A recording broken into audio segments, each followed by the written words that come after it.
Hey everyone, in today's video, I'm going to show you how to import data in Clockify.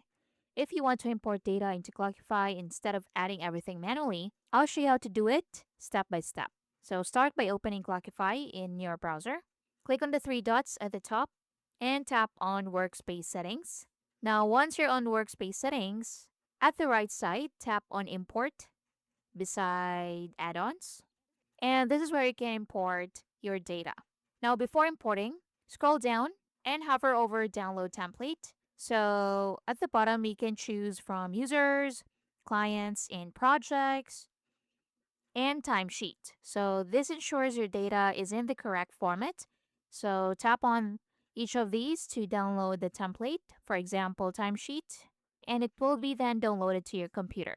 Now next, open the downloaded file, tap on Open File, and in here, enter your data. So make sure columns stay unchanged, data format is correct, and no extra spaces or errors. Then save the file as CSV. So click on File and click on Save As, and click on Save. Now go back to Clockify, and in here, select a CSV file to import. So click on this one to import the file. Choose Date Format, and click on Continue. Now it's uploading the file. So support formats include CSV, TSV, SSV, and PSV. Now once uploaded, Clockify will process your file, and if everything is correct, your data will be added automatically. If there is an error, double check formatting, make sure required fields are filled, and re-upload the corrected file.